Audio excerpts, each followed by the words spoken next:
ہمارے ذہنوں میں جو معیارات بیٹھے ہوئے ہیں وہ کیا ہے؟ کامیابی پیسے سے ہے، کامیابی جائیداد سے ہے، کامیابی کاروبار سے ہے، کامیابی شہرت سے ہے، کامیابی اقتدار سے ہے.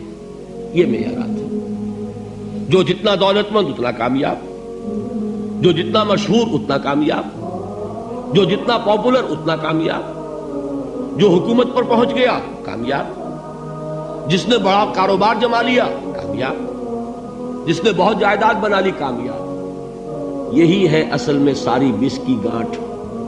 جو تصور کامیابی کا ہوگا اسی کے مطابق آپ کی بھاگ دوڑ ہوگی، اسی کے لیے جد و جہد ہوگی، اسی کے لیے توانائیاں صرف ہوں گی، اسی کے لیے دن رات کی مشقت ہوگی.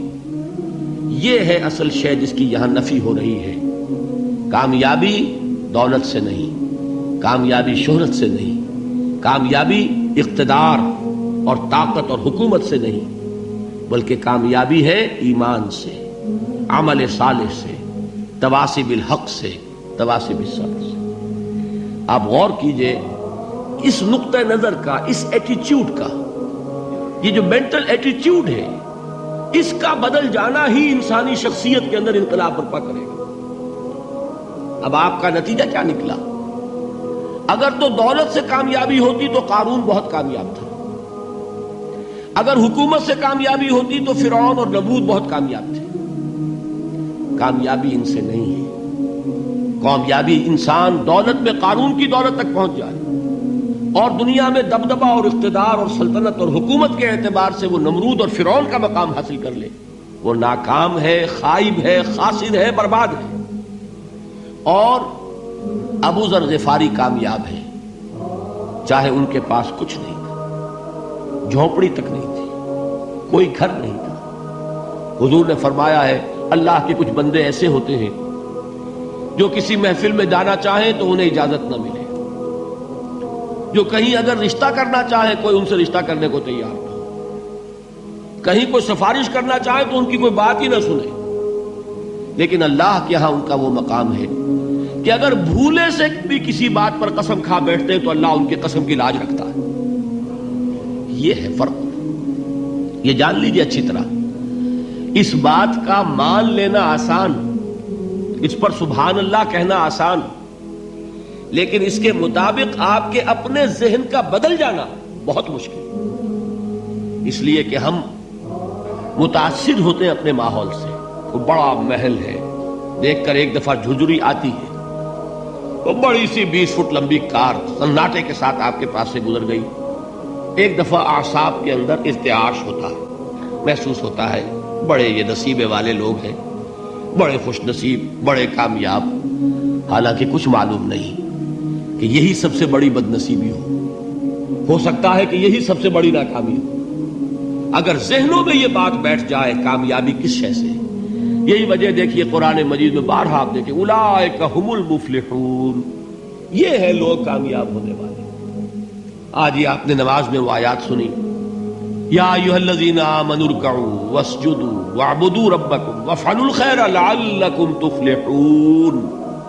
اے ایمان والو، رکوع کرو، سجدہ کرو، اپنے رب کی پرستش اور بندگی کرو اور اچھے کام کرو تاکہ تم کامیاب ہو جاؤ. تو کامیابی کن چیزوں سے ہے؟ یہ ہے سب سے بڑا سبق. یہ ہمارے دل میں اگر بات بیٹھ جائے، ٹھک جائے، تو زندگی بدل جائے گی. صبح و شام بدل جائیں گے، نقشے بدل جائیں گے، بھاگ دوڑ کا رنگ بدل جائے گا، ویلیو سٹرکچر بدل جائے گا.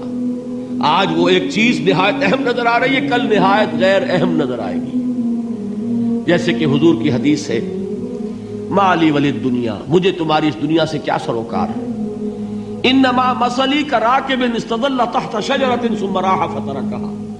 میری مثال تو اس سوار کی سی ہے جو تھوڑی دیر کے لیے ایک درخت کے سائے میں ٹھہرتا ہے سستانے کے لیے، پھر وہ اپنا راستہ لیتا ہے. اسے اس درخت سے مستقل تعلق اس کا نہیں ہے، وہ اس کا گھر نہیں، وہ اس کی منزل نہیں. اسی طرح یہ دنیا میرا گھر نہیں ہے.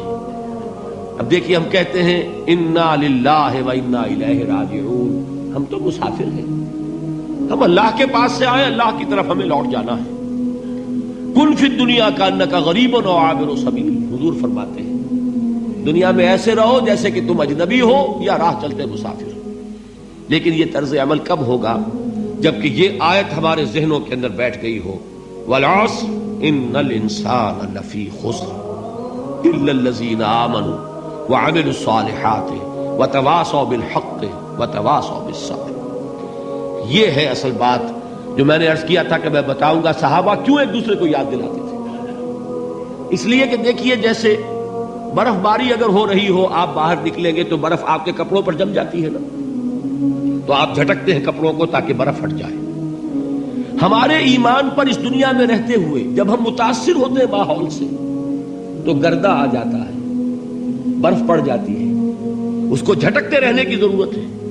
اور وہ جھٹکنے کی بہترین اور مؤثر ترین شکل یہی ہے کہ یاد رکھو کامیابی ان چیزوں سے نہیں ہے۔ چمک دمک جو ہے دنیا کی، یہ ساری چمک دمک جو تمہیں رجھا رہی ہے، جو تمہیں اپنے اندر گم کیے ہوئے، یہ لفظ گم پر اقبال کا وہ شعر یاد آ گیا کہ کافر کی یہ پہچان کے آفاق میں گم ہے، اور مومن کی یہ پہچان کے گم اس میں ہے آفاق۔